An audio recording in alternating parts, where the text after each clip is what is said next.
Vidéo, je vais vous expliquer comment on trace la symétrie centrale. Donc, symétrie centrale, c'est-à-dire qu'on a un centre. D'accord? Un centre, c'est toujours un point.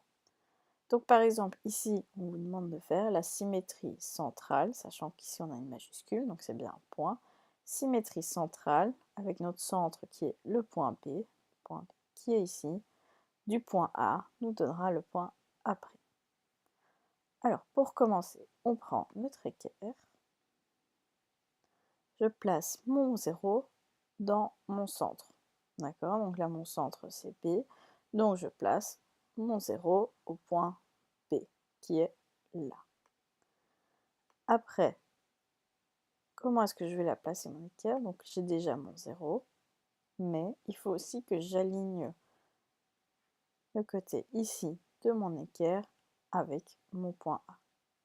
Une fois que ça, c'est fait, je prends, je vais vous le faire, on trace une ligne qui passe par A et par B. Comme ça. Je vais enlever mon équerre, comme ça vous pouvez voir. Donc j'ai tracé une ligne qui part, on peut presque dire, de mon point A et qui passe par mon point B, qui est mon centre dans ce cas-ci, et puis il continue. Ma ligne va continuer jusqu'à, on fait un petit morceau, mais plus long que celui-ci, car le point A' va se trouver ici quelque part, afin que ce morceau-ci soit de la même longueur que celui-ci. Alors, deux options se présentent à vous. Soit vous utilisez l'équerre, vous avez tracé la ligne, et vous regardez, ici, mon point A, il est à peu près à 2,2 cm et 1 mm, ou 2,2. Donc, je vais chercher de l'autre côté à la même longueur, qui est ici à peu près. D'accord? Et donc là où vous avez mis votre point ici, vous aurez votre point A'. Ou alors, l'autre option, c'est l'option avec le compas. Vous mettez la pique dans le centre. Donc ici, c'est le point B. Le crayon en votre point A. Pardon, oups. Voilà. Et après, on trace notre arc de cercle. Donc je trace mon arc de cercle. Et voilà. Compas, on n'en a plus besoin.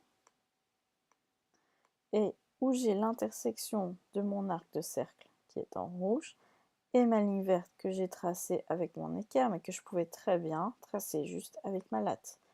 Donc si par exemple vous avez une latte, je peux aussi prendre ma latte, la mettre ici,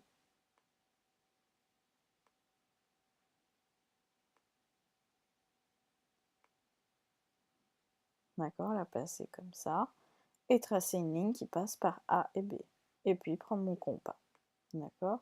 Donc pour la ligne verte, une latte suffit.